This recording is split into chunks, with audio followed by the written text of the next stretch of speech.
최근 조의금을 내고 답례품을 받는 이른바 장례답례 문화가 급속도로 퍼지며 논란이에요. 이제는 장례식장 다녀오면 스마트폰에 커피 쿠폰이 날아오는 시대가 됐어요. 슬픔을 나누러 갔는데 1만 원권 상품권을 받으면 여러분은 기분이 어떠신가요? 불과 몇 년 전만 해도 장례식 답례는 정성스러운 감사 문자 한 통이면 충분했잖아요. 그런데 요즘 포털 사이트에 검색해보면 장례 답례품 관련 상품만 4,000개가 넘게 쏟아져 나와요. 커피 기프티콘부터 주유권, 심지어는 고급 소금 세트까지 종류도 정말 다양해요. 모바일 부고 서비스 업체들은 이때다 싶어 유족들에게 편리한 자동 발송 시스템을 홍보하고 있어요. 조문객 명단만 입력하면 감사의 마음을 담은 쿠폰이 즉시 전송되는 방식이죠.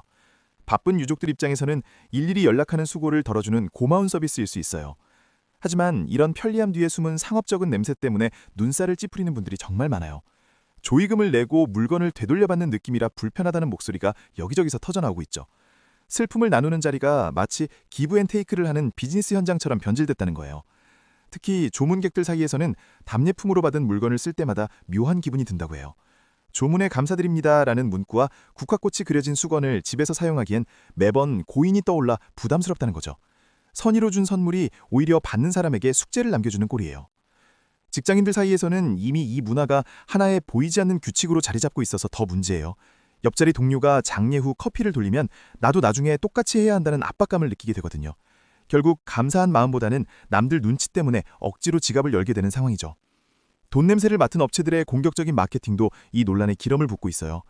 유족의 진심을 전하는 가장 세련된 방법이라며 마치 답례품을 안 하면 예의가 없는 것처럼 분위기를 몰아가고 있거든요. 기업들의 상술이 우리의 전통적인 상조 문화를 왜곡하고 있다는 비판이 나오는 이유예요. 반면 긍정적으로 보는 시선도 분명히 존재하긴 해요.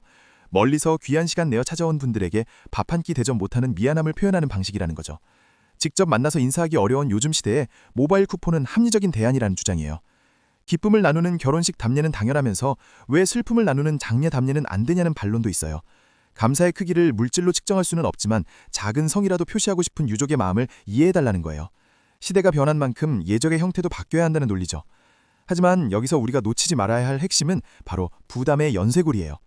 누군가 고가의 답례품을 돌리기 시작하면 장례 기용에 답례 비용까지 추가되어 유족의 경제적 부담이 눈덩이처럼 불어나요.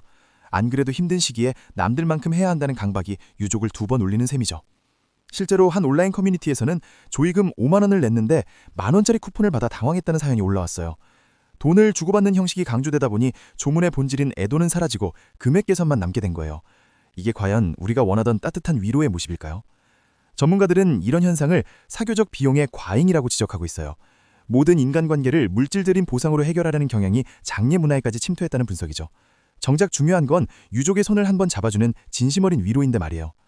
과거에는 장례식장에서 다 같이 음식을 나눠 먹으며 밤을 지새우는 것 자체가 큰 답례였어요. 하지만 장례 절차가 간소화되고 조문객들이 머무는 시간이 짧아지면서 그 빈자리를 물건이 채우기 시작한 거예요. 편리함을 선택한 대가로 우리는 깊은 정을 잃어가고 있는지도 몰라요. 지역마다 차이는 있겠지만 최근 수도권을 중심으로 이런 모바일 답례 문화는 걷잡을 수 없이 퍼지고 있어요.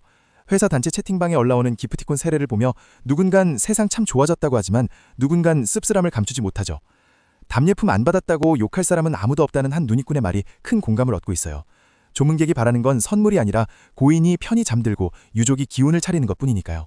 진정한 예의는 화려한 토장지 속에 있지 않다는 사실을 잊지 말아야 해요. 만약 여러분이 상주라면 어떤 선택을 하시겠어요? 남들 다 아는 유행을 따라갈 것인가 아니면 진심 담긴 문자 한 통으로 대신할 것인가요? 이 선택이 단순한 개인의 취향을 넘어 우리 사회의 새로운 관습이 되어가고 있다는 점이 무겁게 다가와요. 이제는 장례 마케팅에 휘둘리지 않는 주체적인 문화가 필요한 때예요. 업체들이 만들어낸 필수 리스트에 속지 말고 우리 상황에 맞는 적절한 감사 방식을 고민해봐야죠. 불필요한 형식에 치우치다 보면 정작 고인을 기리는 마음은 뒷전이 될 수 있으니까요. 슬픔을 나누면 반이 된다는 말은 물건을 나눠야 한다는 뜻이 아닐 거예요. 서로의 아픔을 공감하고 곁을 지켜주는 그 마음 자체가 가장 큰 선물이라는 걸 다시 한번 생각해보게 돼요. 물질이 진심을 앞지르는 순간 예절은 허려허식이 되고 말죠. 결국 장례 답례 문화의 확산은 우리 사회가 얼마나 각박해졌는지를 보여주는 씁쓸한 단면일지도 몰라요. 고마움을 표현하고 싶은 마음은 이해하지만 그 방식이 꼭 상품권이어야 하는지에 대해서는 깊은 고민이 필요해 보여요.